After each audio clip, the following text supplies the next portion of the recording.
This video sponsored by Edugust. இது ஒரு digital marketing course platform. நமக்கு புரிகிற மாதிரி ரொம்ப ஈஸியாக தமிழ்லேயே சொல்லிக் கொடுக்குறாங்க. மார்க்கெட்டிங் ஸ்கில்ஸ் நிறையாவே கற்றுக் கொடுக்குறாங்க. மார்க்கெட்டிங் துறையில் கலக்கணும்னு நினைக்கிறவங்க இந்த எஜுகஸ்டில் சேர்ந்து உங்கள் ஸ்கில்ஸை வளர்த்துக்கிட்டு மார்க்கெட்டிங் துறையில் அசத்துங்க.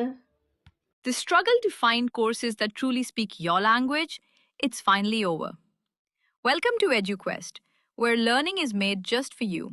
At EduQuest, we bring you a wide range of online courses, from career building programs to skill boosting masterclasses, all in your regional language.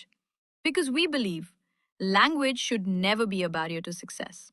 Our courses are tailor made after understanding what today's learners really need. So why wait? Start learning the smarter, simpler way only with EduQuest. Visit eduquest.courses and explore your next course today. And hey, don't miss out on our exciting offers and promotions. அஸ்ஸலாமு அலைக்கும். Welcome to சமையலும் சாத்தியமே. நாம் இன்றைக்கி பார்க்க போகிறது சூப்பரான மாம்பழம் தேங்காய் பால் கடற்பாசி தான் பார்க்க போகிறோம். மோஸ்ட்லி இது எல்லோருடையுமே ஃபேவரட்டான ஒரு ஸ்வீட் ரெசிபி. இதை நான் எப்படி செஞ்சேன்ட்டு பார்க்கலாம் வாங்க. ஒரு சாஸ்பேன் எடுத்திருக்கேன். அதில் 325 ml தண்ணீர் எடுத்திருக்கேன். அதில் 10 கிராம் அளவு நான் கடப்பாசி சேர்த்துக்கிறேன். நான் தூள் கடப்பாசி சேர்த்துக்கிட்டேன். நீங்கள் வந்து நார்மல் கடப்பாசி கூட 10 கிராம் அளவு எடுத்துகிட்டு அதை கட் பண்ணி போட்டு சேர்த்துக்கோங்க. இது வந்து கடப்பாசி நல்லா கரைஞ்சி வரட்டும்.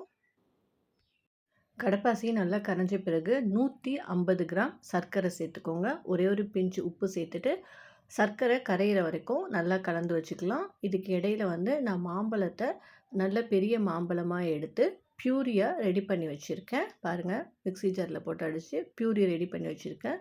இது வந்து 200 ml இருந்தது எனக்கு. 200 ml கப்பில் ஒரு ஃபுல் கப் எடுத்திருக்கேன்.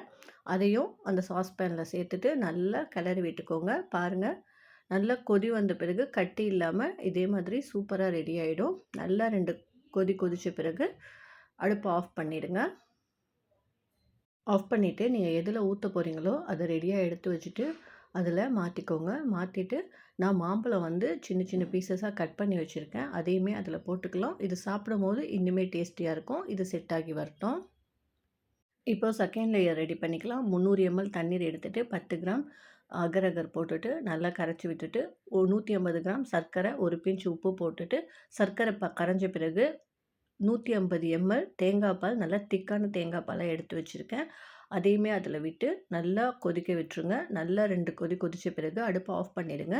இப்போ வந்து நம்மளுக்கு மாம்பழம் கடப்பாசி செட் ஆகிடுச்சு. ஒரு டூத்பிக் வச்சுட்டு இதே மாதிரி அங்கங்கே ஹோல் போட்டுக்கோங்க. இந்த ஹோல் எதுக்கு போகிறோன்னு சொன்னால், நம்ம மேலே ஊற்றுற லேயர் வந்து பிரிஞ்சு கட் பண்ணும்போது பிரிஞ்சு வராமல் இருக்கிறதுக்காக இந்த ஹோல் போட்டுட்டு ஊற்றும் போது அது நல்லா அப்படியே டைட்டாக அப்படியே இருக்கும். அதுக்காகத்தான். இப்போது தேங்காய் பால் கடப்பாசியையும் மேலே ஊற்றிட்டு பபிள்ஸ் இருந்தால் உடச்சி விட்டுட்டு இதை ஒரு 2 மணி நேரம் அப்படியே வச்சுருங்க. குறைஞ்சது கண்டிப்பாக 2 மணி நேரமாவது ஆகும் செட் ஆகிறதுக்கு. நீங்கள் ஃப்ரிட்ஜில் கூட ரூம் டெம்பரேச்சர் வந்த பிறகு ஃப்ரிட்ஜில் கூட எடுத்து வச்சுக்கலாம். நான் சொன்ன இந்த மெஷர்மெண்ட்டில் செஞ்சால் கண்டிப்பாக சூப்பராக வரும். நல்லா செட் ஆகிடுச்சு. இப்போ வந்து ஒரு கத்தி வச்சுட்டு ஓரத்தை ஃபுல்லாக இதே மாதிரி எடுத்து விட்டுருங்க. எடுத்து விட்டால் நமக்கு பீசஸ் போட்டு எடுக்கிறதுக்கு ஈஸியாக இருக்கும். எடுத்துகிட்டு நமக்கு வேணுங்கிற சைஸில் பீசஸ் போட்டு ஒரு பிளேட்க்கு மாற்றிக்கலாம். சூப்பரான தேங்காய் பால் மாம்பழம் கடப்பாசி நமக்கு ரெடி ஆகிடுச்சு. மாம்பழம் சீசனில் கண்டிப்பாக ட்ரை பண்ணி பாருங்கள். ரொம்பவும் டேஸ்டியாக இருந்துச்சு. ட்ரை பண்ணி பார்த்துட்டு உங்கள் கமெண்ட்ஸை எனக்கு சொல்லுங்கள். என்னுடைய சேனல் பிடிச்சிருந்தால் சப்ஸ்கிரைப் பண்ணுங்கள், லைக் பண்ணுங்கள் அண்ட் ஷேர் பண்ணுங்கள்.